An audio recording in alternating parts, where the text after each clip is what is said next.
各位网友，大家好，欢迎收看迈阿密上海观天下节目。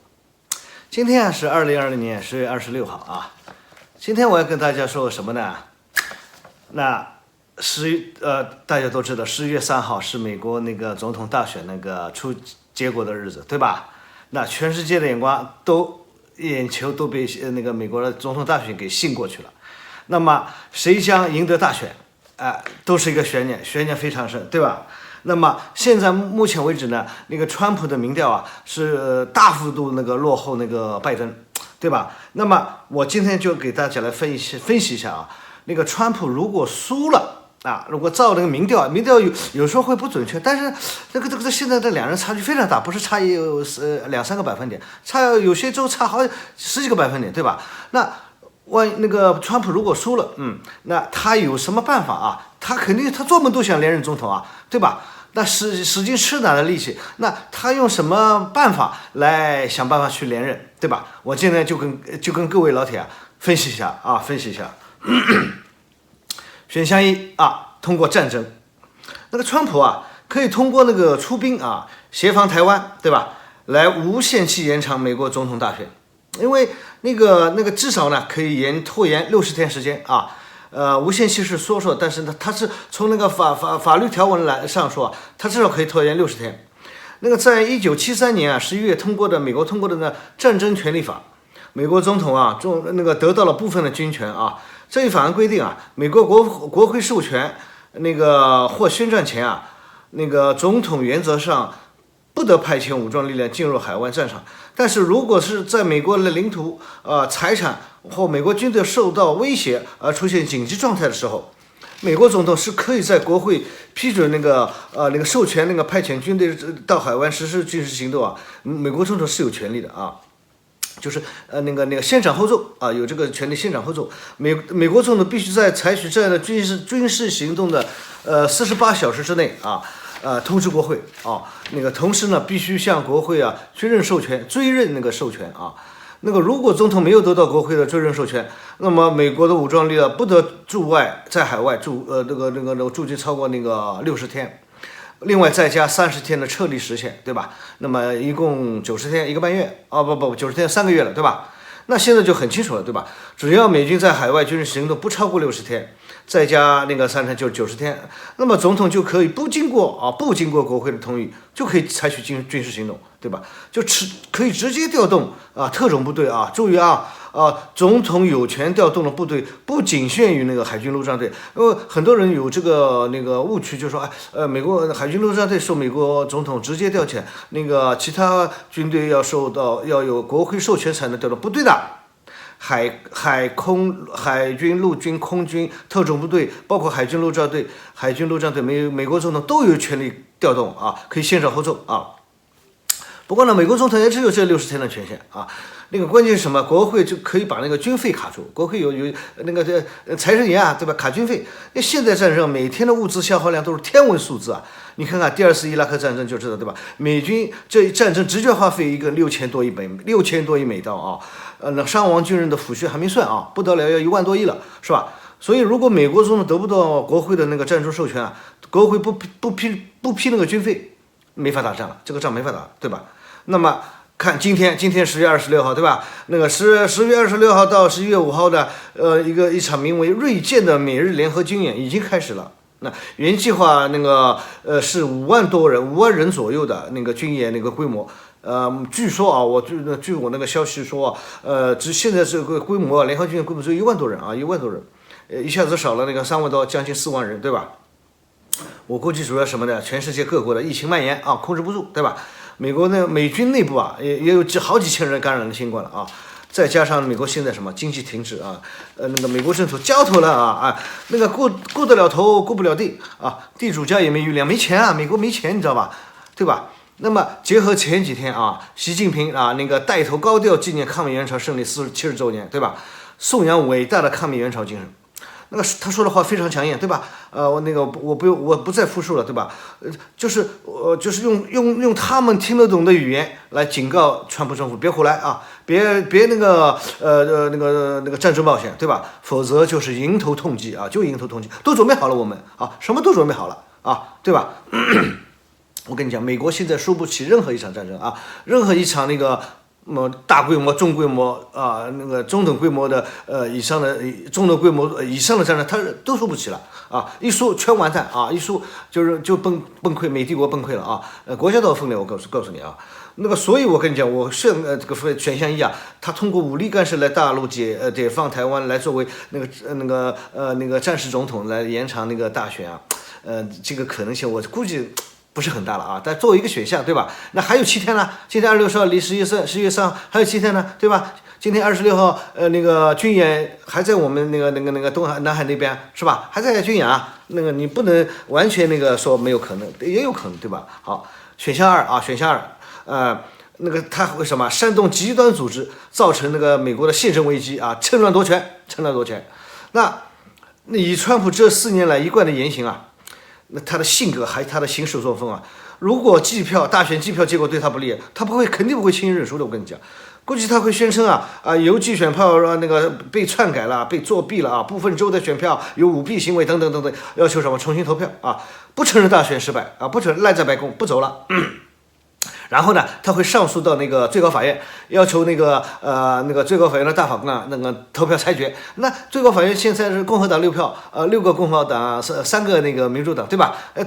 共和党那个法官裁决其实对他有利了，对吧？他最近有新任命的一个极端保守的共和党女的大法官，终身制的，全终身制的啊。那如果那个最高法院的法官如果判了那个赢了，那么另说啊，我下面还会做一期，如果川普赢了大选会怎么样，对吧？挺有趣的，挺好玩啊。如果那个大法官，最高法院的大法官判决川普输了，那到时候啊，我估计啊，那些川普的那些死忠的死硬分子啊，川粉啊，还有那些 Q 粉啊，Q 粉我后面会说什么叫 Q 粉啊？他会迅速的那个串联啊，通过什么？通过他们那个 4chan 的那个论坛。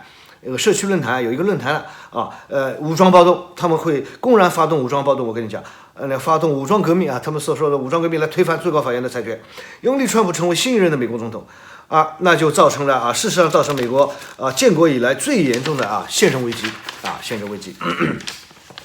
到时候呢，如果万一发生这种事，到时候就得看什么呢？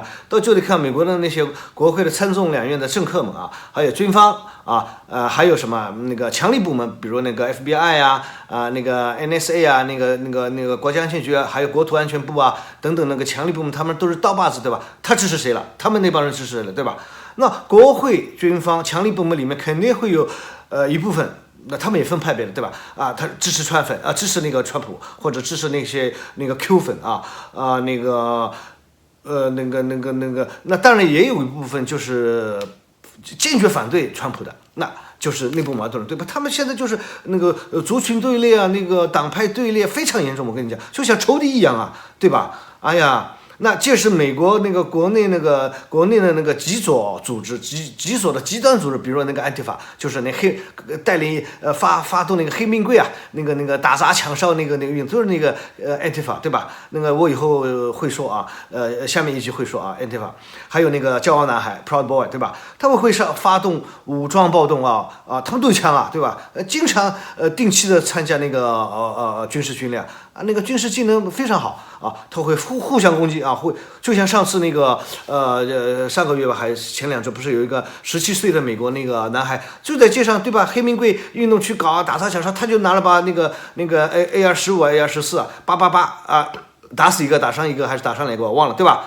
那个17岁就这样了，互相攻击。我跟你讲美国将会发生大动乱社会大分裂甚至发生内战，只是国家分裂那个我跟你讲，再继续说那个9月28日，在第一次美国总统大选电视辩论会的时候那当川普被主持人华莱士问及是否会谴责白人至上主义或和民兵组织的时候，川普对着全世界说什么Proud Boy stand back stand by， 对吧？那什么意思？就是骄傲男孩后退一步随时待命 ，stand by 就是随时待命，对吧？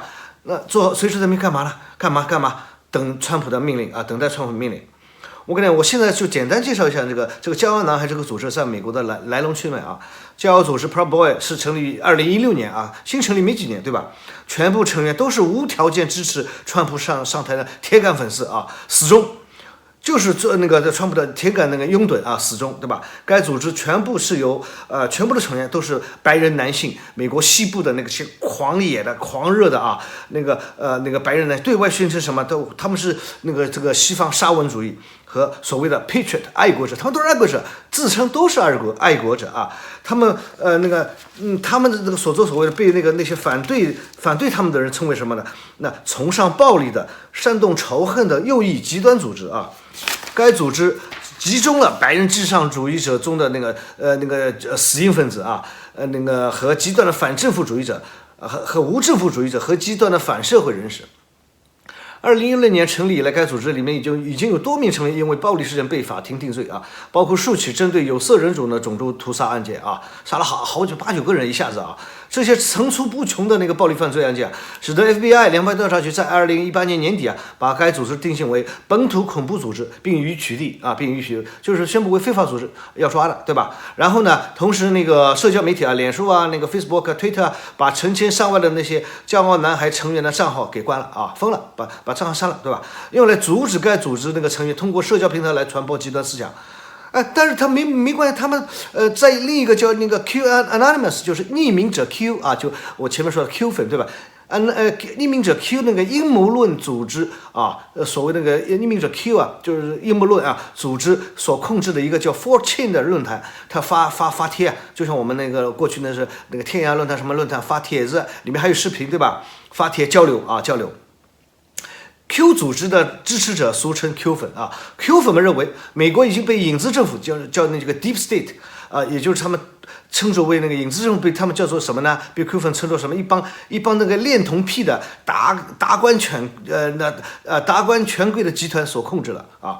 那帮恋童癖控制了所有的媒体、报纸啊、电视啊、互联网、好莱坞等等，和所有的政客包括什么自里根总统之后所有的历任总统都是他们的同伙，这个打击面大了。就是那个共和党一网打尽，共和党、民主党这个所有的总统一网打尽，包括谁啊？克林顿夫妇啊，对吧？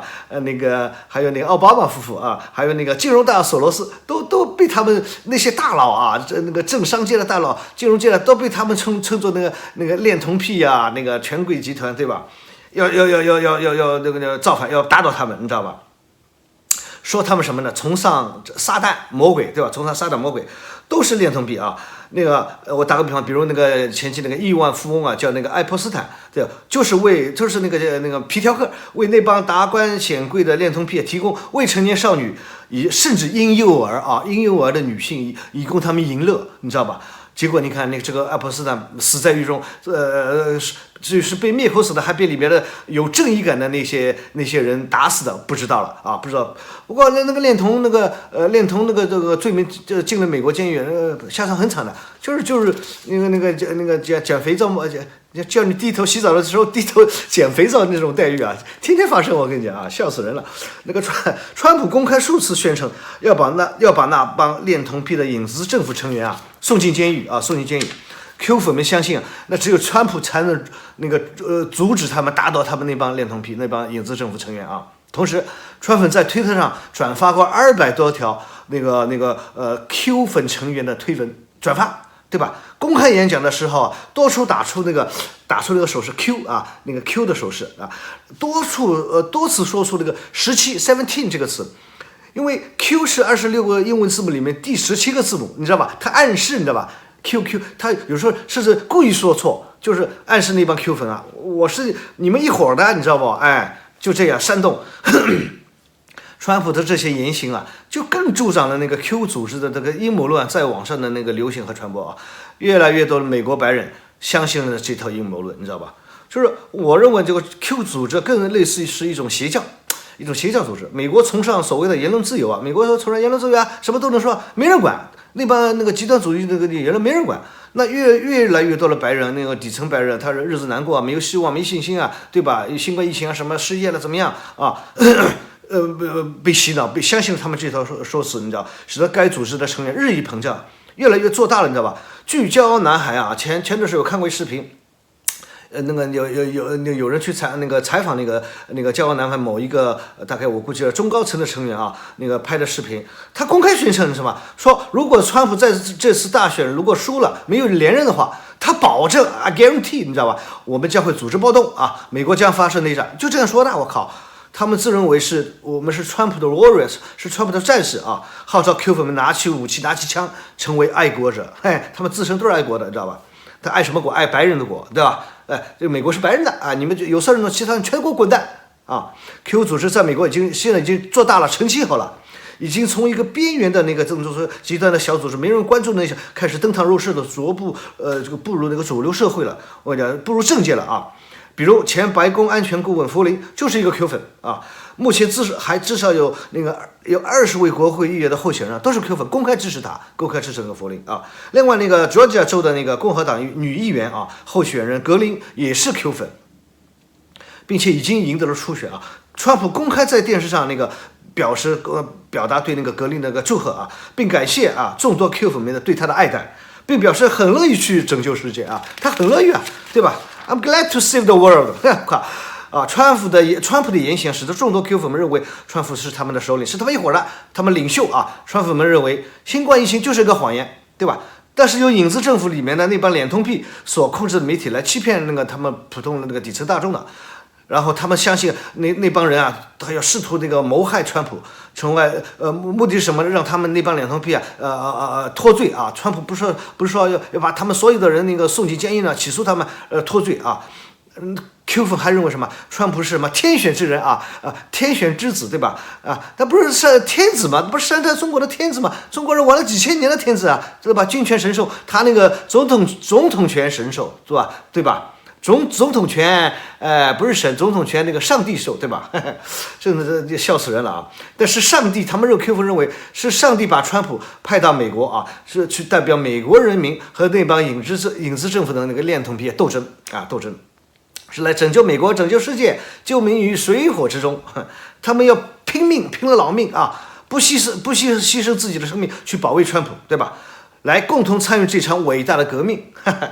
那上次川普确诊感染，举个例子，上次川普不是感染新冠那个确诊感染嘛，住进医院了嘛，那个入进医院啊，那个众多的 Q 粉们就聚集在那个医院外面，就是不停的用这个电喇叭喊口号啊，我愿意为川普去死。那种口号那个震天响，我跟你讲，那挺恐怖的，挺吓人。我感觉这里有多脑残啊！但是我跟你讲，我仔细想，真的挺恐怖的。那这个场景大家有时候会想，挺熟悉的。它越来越像2战前的纳粹德国了，你知道吧？民生凋敝啊，无数人失业啊，民众狂热啊，民众呢狂热的民众什么期待的变革，对吧？那誓死保卫领袖，那种，哎呦我跟你讲，真的。那随着那个新冠疫情在全世界的蔓延啊，各国政府除了中国政府成功的那个控制住了疫情，并恢复了正常的经济运作，我们全世界的乐土安全岛最好了，对吧？其他所有的发达国家都束手无策，疫苗研发遥遥无期啊！美国的各州政府要求民众居家隔离、戴口罩、保持社交距离、减少那个多人聚会的等措施啊，那使得经济停滞了，对吧？确实是，特别是服务业啊，民生凋敝，大量中小企业破产。哎呀，中小企业大量破产，造成什么？大量的人失业，对吧？特别是服务业，包括餐饮啊、旅游啊、宾馆、航空运输业等等企业，越来越多的人失业啊，等待美国的救济啊。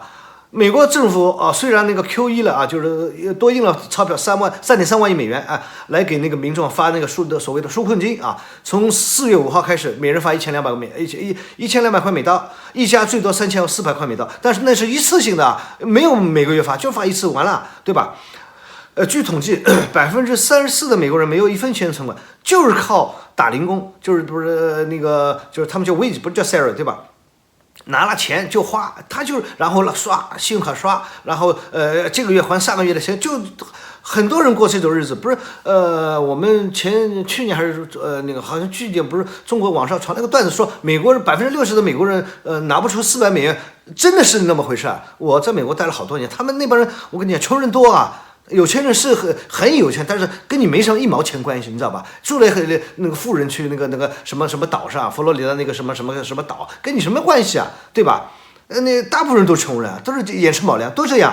我跟你讲，更别说那个路上那个要饭的，对吧？那没了工作，没了收入就饿死。你看前段时间那个我们国内不是电视都有嘛，对吧？那个特的拍那个那个好像是无人机拍的那个，你看那个开了车排队领那个免费食品券，那个队伍排了几公里啊！美国啊、澳大利亚，对吧？那些五眼联盟国家，包括加拿大也是的，都这样，那帮白人都这样啊。那个川普最近那个民主党又提出了又 QE 2.2万亿啊，多印又再印2.2万亿，那个3.3万亿已经花完了。除了发纾困金，还有补贴各种企业啊，所谓的那个解决企业负担，全进那帮权贵的那个腰包了，你知道吧？把股票炒得那么高，2万多点，对吧？全部进的那帮权贵的腰包了，老百姓没拿多少钱啊，就吃口饭。那2万亿被川普否决了。那现在讨价还价，对吧？川普说啊，最多1.6万亿，那个民主党说1.8万亿，在讨价还价啊。那个美元前途堪忧啊，那无限接近津巴布韦币啊，对吧？或者那个民国的金圆券啊。现在美国民众，我跟你讲，心中一片迷茫啊，对前途失去信心了。啊，别说灯塔什么，作为美国人的自豪感没了，早就没了。很多人那个因为疫情失业，没有收入啊。这个时候我跟你讲，这种Q 组织这种阴谋论啊，那很容易那个蛊惑人心，让人相信，并把自己的悲惨遭遇迁怒于其他种族，你知道吧？人都这样，从来不会那个自我检讨，或者是自己不努力啊、懒啊什么，不会，就是那个其他种族，我美国都是移民国家，就是其他种族认为被其他种族的人抢走了饭碗，抢走了工作啊。比如过去就业的公司由于竞争不过，打比方中国人的企业啊，某个产品竞争不过中国人倒闭了，公司关了，自己失业了啊，就是中国人不好，抢走了我们饭碗，对吧？那新冠疫情，你看，川普带头说 China virus 中国的那个武汉肺炎，中国肺炎，对吧？中国病毒啊，那个是中国人那个没控制好，那个到全世界传播到世界了，对吧？就像二战德国前的一样，那个德国那个二战那个经济很差，然后怪了啥？怪犹太人，对吧？那个种族灭绝开始就搞了，对吧？我跟你讲，那帮人底层的人啊，受苦受难了，真的也受苦受难，生活也水火之后，那帮人啊，渴望变革。而且愤怒的民众啊，急需找到一个替罪羊。我跟你讲，都要找替罪羊啊。那我跟你讲，华人就是最好的替罪羊啊，就是最好的替罪羊。那自从19世纪的排华法案出台之后啊，华人这个族群就很容易成为替罪羊。不知道为什么啊？我跟你讲，华人大多数那个都是中产阶级啊。还有里面有相当一部分受过良好教育，对吧？有钱又勤奋又聪明，对吧？但是我跟你讲，华人啊不团结，一盘散沙，跟那个台湾不是跟台湾，跟那个日本跟韩国不能比，对吧？你看那个90几年的洛杉矶暴动，那个韩国人多团结啊，全部爬上房顶，那个做那个沙袋，对吧？拿枪就打死好几十个人，那个打死好几十个那个暴乱分子啊，对吧？既温顺又没有组织，我们华人没有组织，对吧？自私自利。对吧？这些弱点啊，很容易成为那帮愤怒的底层群众的那个找到了替罪羊。我跟你讲啊，替罪羊就是什么？就是砧板上的肉啊，任人宰割。那如果我跟你讲，川普如果输了大选啊，然后他开始胡来乱来啊，那美国的排华风潮将越演越烈，更严重。那我跟你讲。到时候那帮天天骂共产党、反共的反华分子，包括民运分子啊、藏独、台独、疆独、港独那些民族分裂分子啊，包括轮子、法轮功，对吧？等等恨国党们，他会一起倒霉了。一起倒霉，那些白人那个极右分子，他才不管你反不反共啊，什么那个我崇尚民主自由，他们你长了一张东亚人的脸，就是原罪啊，就是原罪。具体啊，那老铁们，你如果想看具体，就可以看我第1、第2、第3期视频啊，那个关于美国排华风潮和那个排华法案的，我里面说的挺详细的，对吧？那个选项2讲完了的，选项3啊，川普如果输了，选项3什么呢？出国避难啊。那么支持怎么会出国避难呢？这个支持川普的 Q 粉那帮人啊，阴谋论者啊，极端主义者啊，骄傲南韩等极端组织啊，实力不够，对吧？那个军方和刀把子强力部门以及大多数的国会议员啊，那个等等政要啊，包括商界人士啊，不支持川普啊。那么川普没有了军方的支持，没有那个金主的支持，那肯定斗不过那帮其他民主党还有其他的左派的，对吧？那么那就只能就像他前段时间说的万一大选时候他就出国，对吧？出国避难了啊，他留在美国，他肯定坐牢，我跟你讲，而且刑期不会短啊。他的家族，他的伊万卡，他女婿啊，他其他人啊，那个家族都会牵连受株连，一起倒霉啊！我跟你讲，然后呢，我再跟大家这个脑洞大开一下，就是如果川普出国，他可能去几个地方呢？我判断他会去3个地方啊。那第一可能性最高的是哪里？你知道吧？95%，我判断就是他可能去的地方95%哪里的？俄罗斯啊。川普那个通俄门啊，不是上台时候都传了好多年通俄门，对吧？还有独立检察官什么联邦调查还什么局，查了好几年查不出真凭实据没有，对吧？就怀疑。但是大家都知道，川普和普京的私交很不错，对吧？他上台之后啊，给俄罗斯找的麻烦，这个是毛雨啊，跟川普给中国找的麻烦那个极限施压，这个相比就像挠痒痒，那个就是意思罢了，对吧？做给美国的那帮政客这个民众看的。俄罗斯虽然经济实力不好，对，但是他军事实力还是妥妥的世界第2啊！美国政府新上任的美国总统，包括美国政府、美国军方，他不敢对俄罗斯轻举妄动的，不敢的。那你看前段时间，好像就昨天，斯诺登不是传说斯诺登啊拿到了俄罗斯的永久居留证了，对吧？俄罗斯的绿卡普京给他了，对吧？那你说只要利益给够了，那普京发个绿卡，俄罗斯的永久居留证给川普也不是个问题啊，不是毛雨吗？一句话签个字就行了，对吧？好，俄罗斯95%，那第2个可能性去哪里呢？去印度啊，多少？4%啊，4%啊，可能性还是不大啊，4%啊。印度和中国有边境矛盾，对吧？现在印度跟我们搞了好几个月了，对吧？边境20多万大军，将近30万大军在那拉达克啊，在哪里啊，对吧？洞朗啊，武装对峙，对吧？还准备过冬了，已经好像据说冻死要上千人了啊！我估计我不是上周全面视频说了。到明年开春3、4月份，好几千人，弄不好3万的人，非战斗减员啊，全部是已经冻死、饿死的，活该。还有新冠啊，也感染死的，活该啊！阿三做梦都想报1962年的一箭之仇啊，然后找回自信。然后呢，莫迪老先他一直就想把制造业世界工厂份额啊，从中国抢一部分过去，对吧？要救援印度人口多啊，虽然是辛苦血汗钱辛苦钱，但也是钱啊，是吧？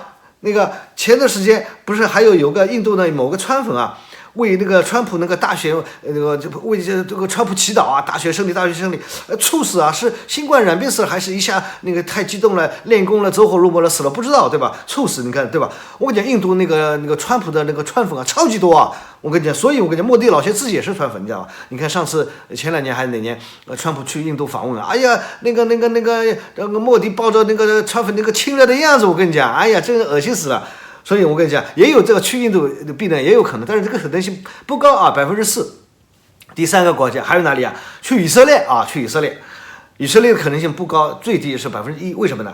那川普的女婿库什纳是犹太人，有以色列的，对吧？好像国籍是以色列还是拿美国绿卡，我搞不还是美国国籍，我没有仔细查过啊。川普家族和美国美国的以色列人、犹太人，还有在美国的犹太人和以色列的那帮有钱人，政界商界关系非常密切啊，他们有着广泛的共同利益。但是呢，以色列问题在哪？在中东啊，国土面积实在太小了，周围被一帮阿拉伯国家世仇，他们都世仇，有血海深仇包围的，对吧？虽然军事实力在中东首屈一指啊，最近又跟阿联酋啊，又跟沙特好像建立的外交关系好像和谐了，但是没有。我跟你讲，这个有好多心里就是我们跟小日本就是血海深仇啊，对吧？嘴上说又为了做生意，为了暂时的怎么样啊？哎呀，中日友好啊，一衣带水啊，其实心里恨着呢。日本人也知道，你知道吧？恨着呢。那以色列呢，他从立国到现在啊。从立国到现在，1960几年立国，我记得我忘了啊，他就靠美国几十年如一日的资金啊、技术啊、军事援助啊，就是才能到今天啊还存在。我跟你讲，美国一旦撤走了军事援助、资金援助还是什么援助啊，那以色列还不被中东那帮阿拉伯人给生吞活剥了？所以我把这个去以色列的可能性降到最低啊。那确实，如果以色列不在中东，在其他地方，非洲那个地方，它可能性变成会最高了，对吧？最高了。那好了，我川普如果输了大选，还想连任的他3个选项我都说完了，对吧？如果川普输了大选，那是利用 Q 粉们的那个武装暴动来造成美国的宪制危机，从而达到那个总统连任的目的呢？然后造成美国分裂甚至内战呢？还是那个通过和那个民主的双方各个派别左右派经过大家商量妥协之后然后最高法院大法官给川普一个特赦，对吧？免除他一切的不利指控，让川普可以提名下台，然后他出个避难呢？那到时候肯定有好戏看，对吧？我们拭目以待啊！那今天的节目就做到这里啊，都是一家之言啊，欢迎各位老铁们下面踊跃留言集思广益，我会看集思广益，我会回复怎么样啊？集思广益，欢迎你们，希望你们喜欢的点赞、订阅、分享，你们的支持就是我后续创作的最大的动力啊！谢谢大家，谢谢大家。